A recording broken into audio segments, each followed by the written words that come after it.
Driver is Okay, showing some obscure driving, possibly intoxicated. Okay, possibly intoxicated. Currently doing 45 miles an hour. Zone through here is 25. Oh! 20 miles an hour over the Subject speed limit. says hit the curb. Hit the curb. Correction, speed limit is 15. Oh, correction, speed limit is 15. So he was going 45 and a 15. He went over the solid yellow line in the middle of the road. Okay, clearly I made a mistake.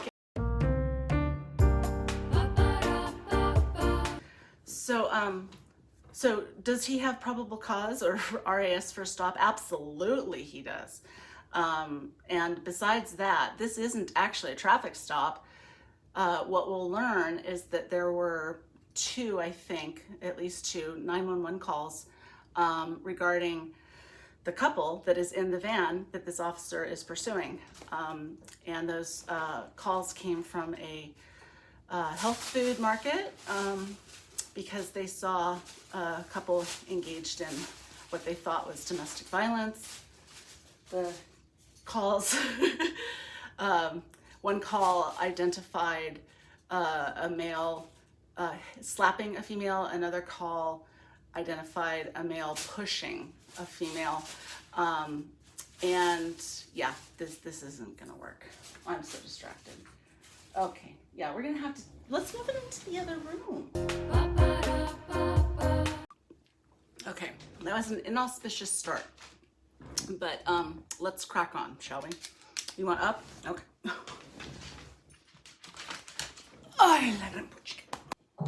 I'm about 3/4 of a mile into the arches, just before the gate.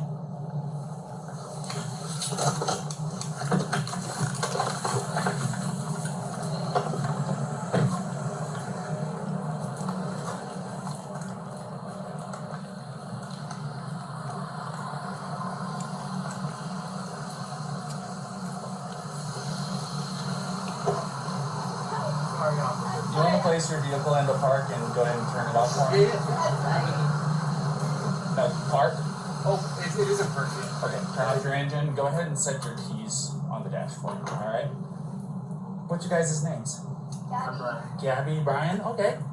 What's going on? How come you're crying? I'm just crying. We've just been fighting this morning.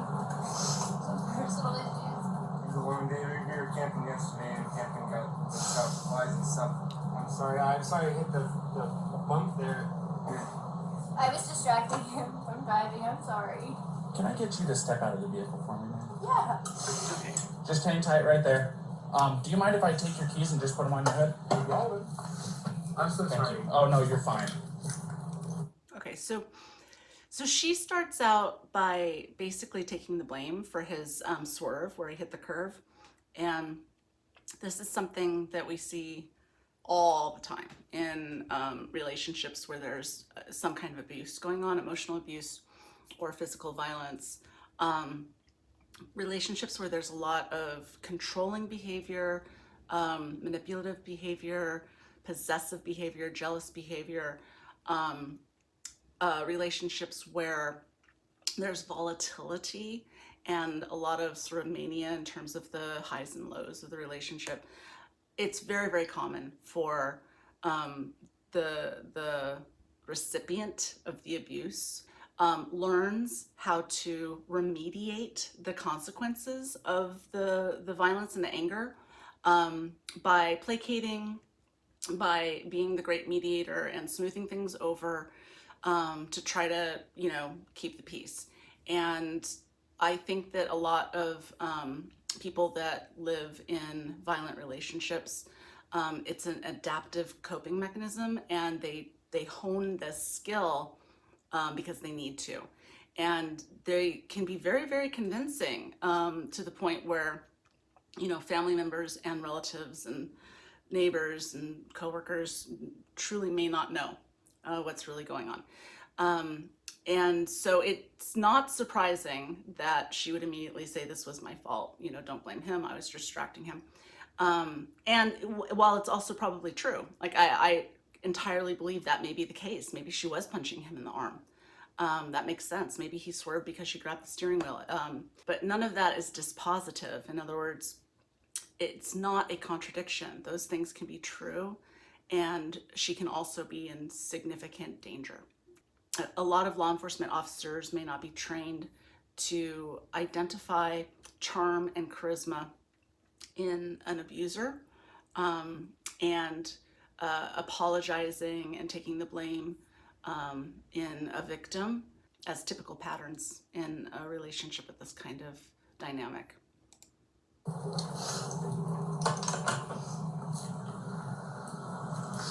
gonna go ahead and close your door, okay? Why don't you come over here? Okay, so he did the right thing by separating them, because that's the very first thing that you should do. However, he didn't separate them in the right way, in my opinion, because he didn't create enough of a physical distance, and because he's still able to look out his side view mirrors and watch her and see her, her body language, and whether or not she's speaking, opening her mouth.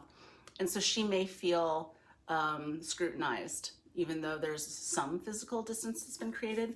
And putting her in the back of the squad car, even though I think he says, you're not in any trouble, which of course is not true. Police always lie about that. Putting her in the back of the squad car was even less conducive to facilitating a safe and secure environment for a victim to be able to feel safe enough to tell someone in a position of authority who has the ability to help them despite their fears and despite the fact that they've really been psychologically conditioned to not talk about it, and especially not to anyone in a position of authority. Maintaining the secrets of an abusive relationship is part of a adaptive survival mechanism that people trapped often employ, and it's a instinctual response. So it's probably something that just comes naturally. SO229, I have the female that was in the passengers separated from the male. Keys are on the hood. You want to tell me what's going on? Yeah, I don't know. It's just some days I have really bad OCD, and I was just cleaning and straightening up the back of the van before, and I was apologizing to him and saying, I'm sorry that I'm so mean, because sometimes I have OCD and sometimes I just get really frustrated. Not like mean towards him, I guess my vibe is like I am like in a bad mood. And I was just saying, I'm sorry if I'm in a bad mood. I've just been really stressed. I had so much work I was doing on my computer this morning. What do you do for a living? Well, I used to work at an organic juice bar, but I just quit my job. I was a nutritionist. That was my job. Cool. And I just quit my job because I travel across the country. So she self-identified as having really bad OCD sometimes. And I saw an interview with her father or stepfather who said that that's not an official medical diagnosis from a psychiatrist or from a physician, but rather she was sort of using it in the lay sense, more as a description than as a psychiatric label. She also identifies as having anxiety later. And I'm trying to start a blog. So I've been building my website, so I've been really stressed and I didn't really believe that I could do any of it. So that's kind of been like I don't know, he's like down there. I don't know, we've just been fighting all morning. And so she said that she's working on this blog and her website, for this travel blog, but clearly she's trying to establish an Instagram presence and develop her channel. And it's stressful. And she said that he doesn't believe that she can do it, and that he's a downer. And I remember seeing an increase in violence and also in lethality when one of a couple things would happen. One is if the woman got pregnant, there was always almost always a significant increase in violence and lethality during pregnancy. Two is if the woman tries to leave. And That's the most dangerous time in a domestic violence, intimate partner violence relationship, when the victim actually attempts to terminate the relationship and separate from the batterer. I think that victims are more at risk during that time in the relationship than they are at any other time. And then the third thing is what she's describing here, when the victim tries to kind of set out on her own and independently do a new thing that kind of opens up doors outside of the relationship, makes it more likely that she'll meet new people or have fans or be perceived as appealing by a large number of people. And oftentimes batterers feel threatened by this, whether it's, that she goes back to school, or she starts a new job, or she, takes a certificate program to become a, hairdresser, like whatever it is. This is often a precipitating incident for an increase in violence and lethality. And it has to do with batterers really needing to control and dominate the victim in the relationship. It's critical to that model. And even if there was no physical abuse, which is entirely possible because there are many domestic violence homicides where there was no history whatsoever of any physical violence, including the Chris Watts case. So I don't know whether she was physically battered by him or not, but it's not necessary in the cycle of domestic violence. For some batterers, physical violence is an end unto itself and more than merely a tool for creating fear and exerting control. For others, violence isn't a necessary element to threaten, demean, manipulate, and dominate. But no matter how angry a batterer is, most can turn it off the moment the boss calls or the neighbor knocks or the police intervene. The primary motivation is less about being able to express physical violence and more about being able to control and dominate and often humiliate the other person. If batterers are able to direct abuse only towards their partner and only when they think no one is watching, it becomes apparent they possess impulse control and emotional regulation when it behooves them. Domestic violence deaths aren't about losing one's temper. It's about a cold, calculating, seething rage. Was I no woman in this life? Short upon the earth now was her time.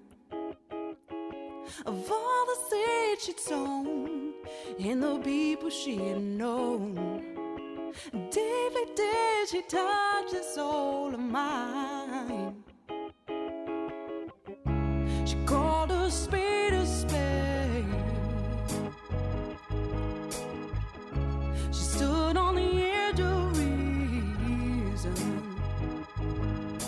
and even faced with death until her final dying breath. She fought for what she believed.